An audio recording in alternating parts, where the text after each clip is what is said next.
qu'on clôture cette matinée de conférence. Alors vous le savez, le fil conducteur de cette journée, de cette matinée, c'était sur l'attractivité de la France. C'est à travers ce prisme-là que nous avons regardé cette réforme du droit du travail.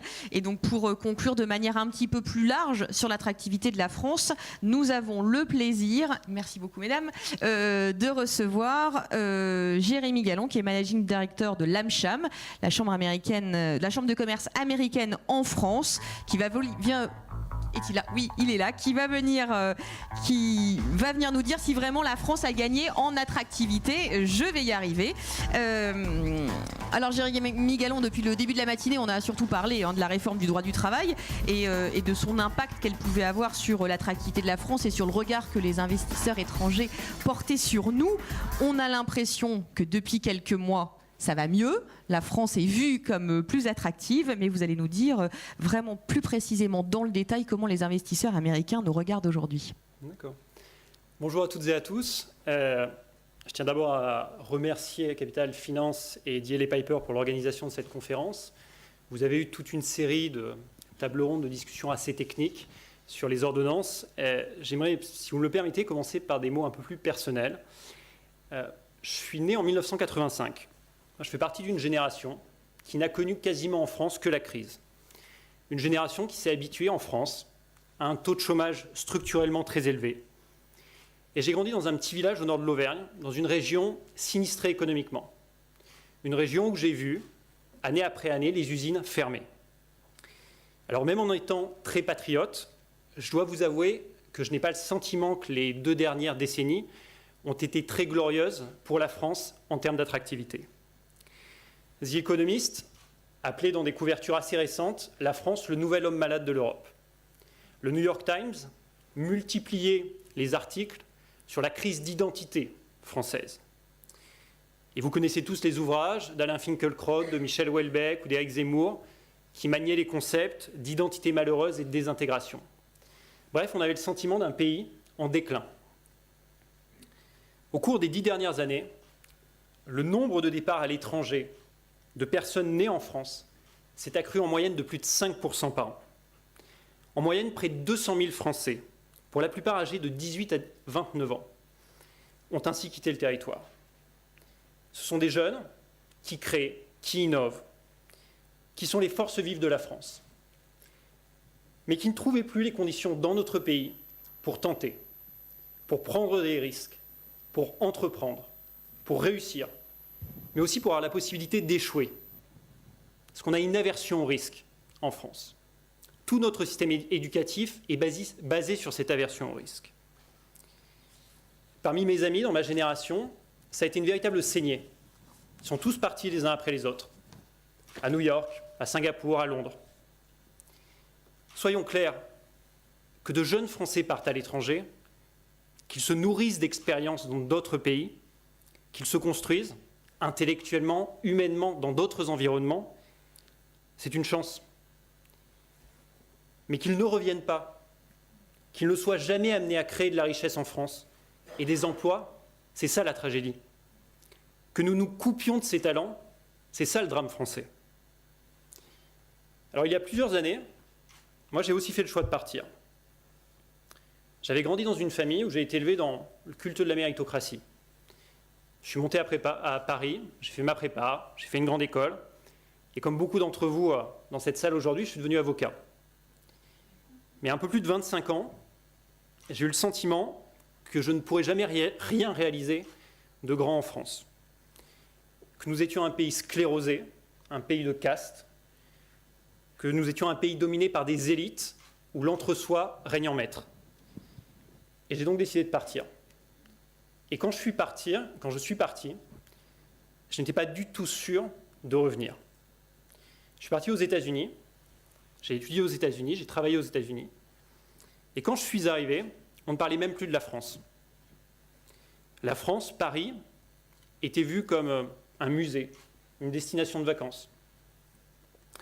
À Washington, où j'étais diplomate, sous le 2e mandat Obama, il y avait un seul interlocuteur qui était considéré comme crédible, à la fois sur le plan politique et sur le plan économique.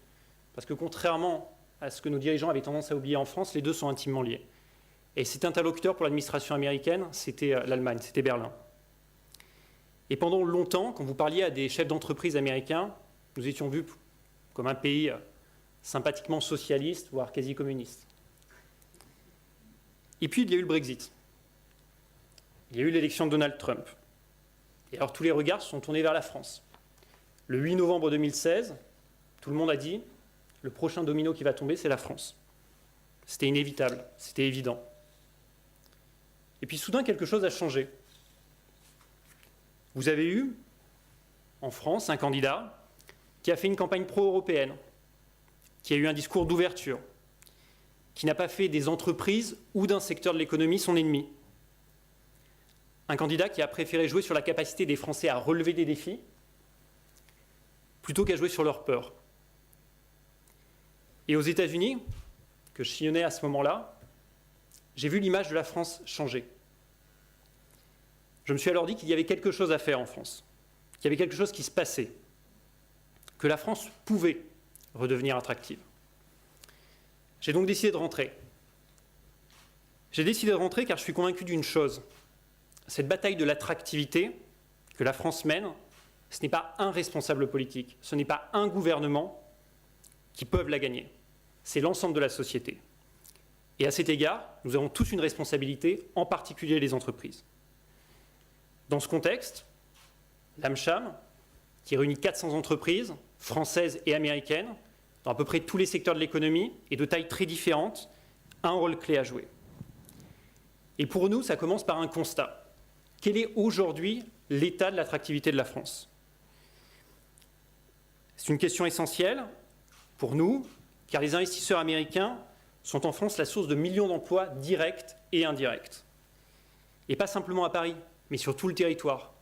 Partout en France, il y a des bassins assez sinistrés économiquement, où une usine, un site de production d'un groupe américain fait vivre une région entière, crée des emplois directs et indirects dans tout le bassin économique. Et donc depuis 1999, AmCham et le cabinet de conseil Bain s'associent pour mesurer le moral des investisseurs américains en France.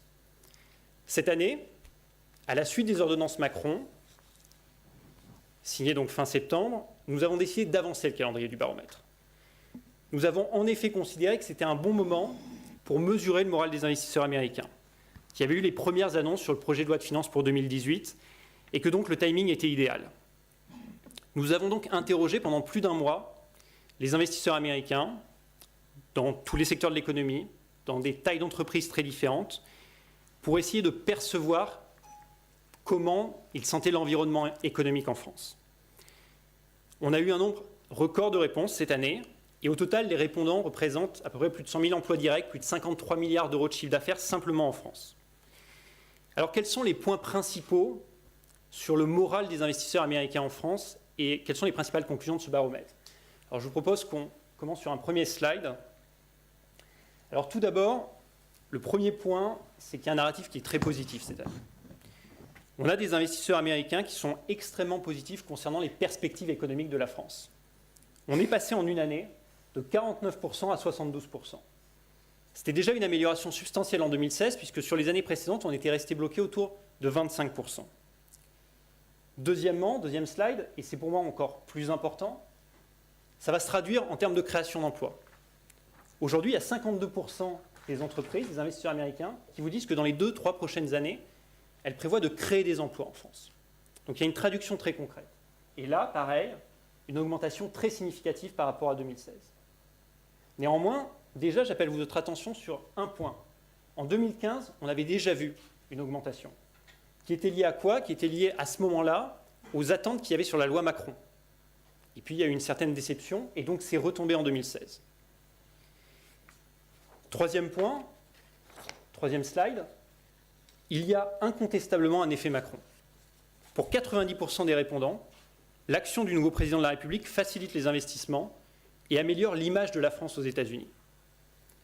La France est donc dans une position particulièrement favorable pour valoriser ses atouts, que ce soit en tant que hub européen de l'innovation et de la transformation digitale, ou pour tirer tous les fruits de ce regain d'attractivité, notamment en termes de création d'emplois.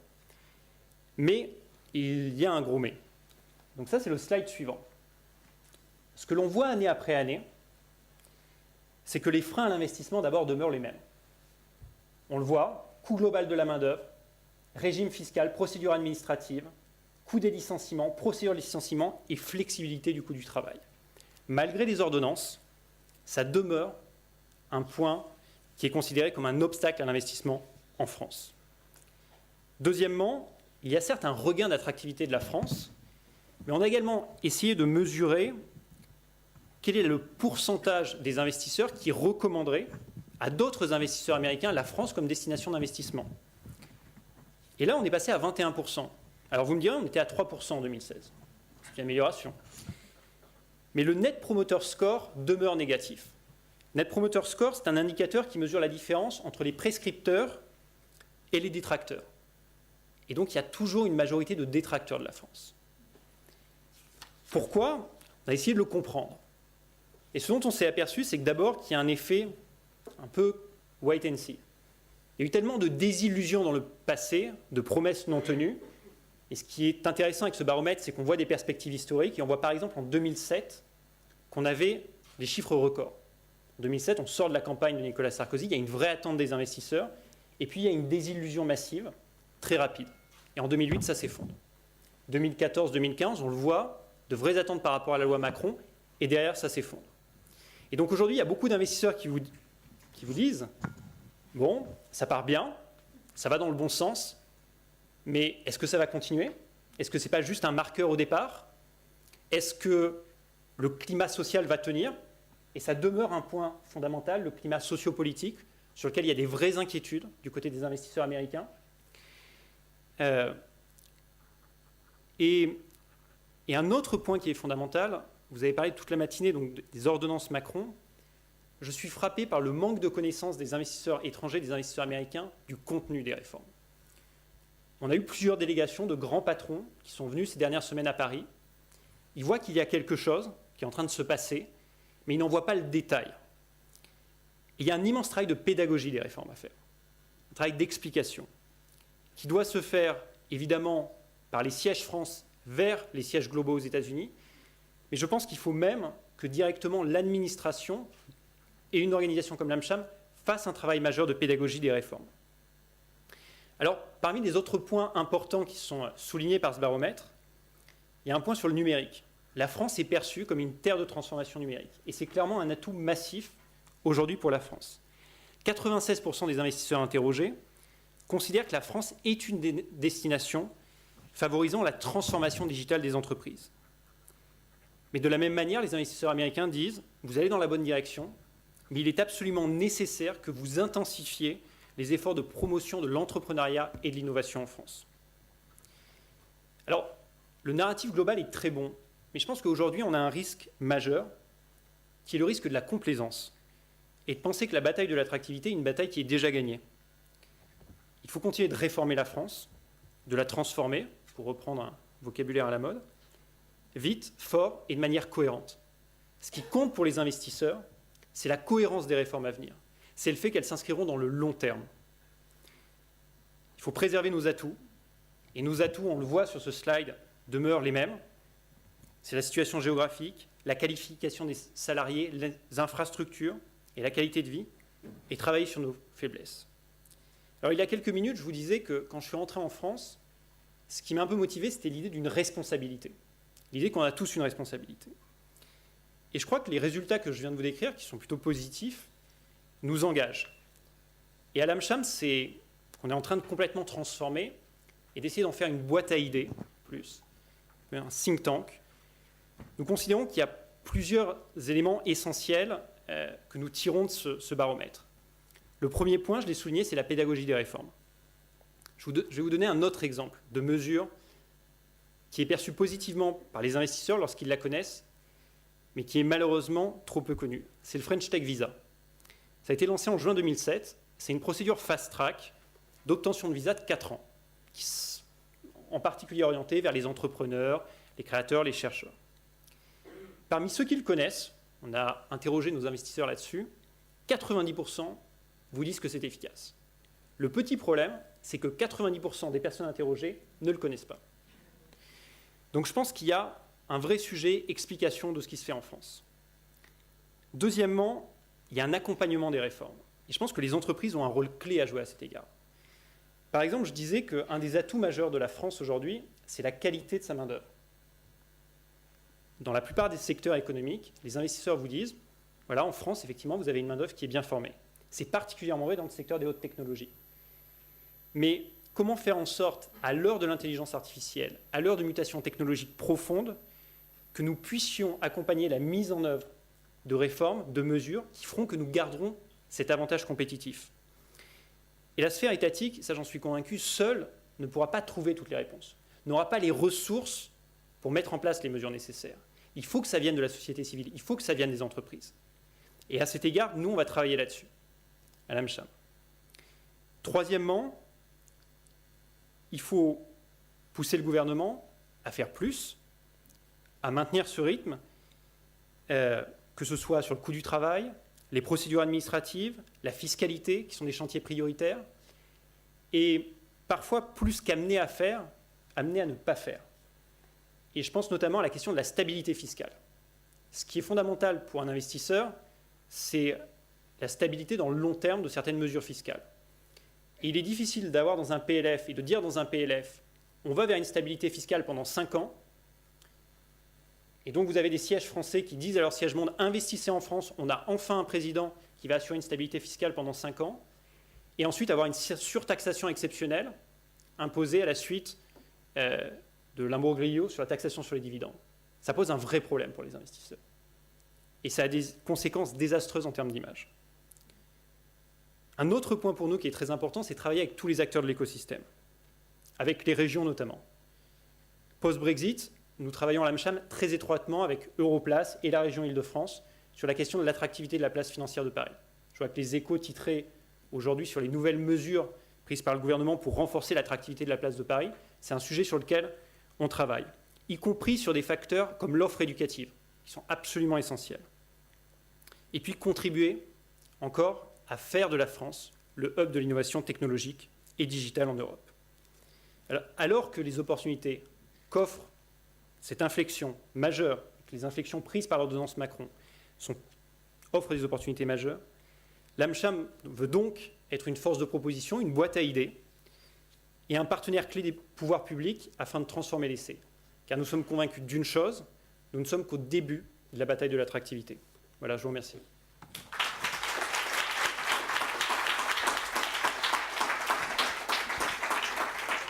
Merci beaucoup Jérémy d'avoir partagé votre enthousiasme après une petite période de doute, mais on en a tous eu. On voit quand même, on va conclure, on voit quand même que vos amis, les investisseurs américains que vous avez interrogés, qui vous disent que le coût du licenciement et les procédures, c'est toujours aussi compliqué, il faut qu'ils viennent au prochain workshop chez DLA, parce qu'on va quand même leur expliquer qu'il y a quand même des avancées très significatives qui ont été faites. Je vous remercie à tous de votre contribution, de votre attention, d'être restés avec nous. On n'a évidemment pas répondu à toutes vos questions. Nos panélistes n'ont pas traité tous les points. C'était volontaire. Ils vous donnent rendez-vous prochainement pour aller plus loin et dans le détail. Merci beaucoup à tous et bon après-midi. Merci d'avoir été avec nous.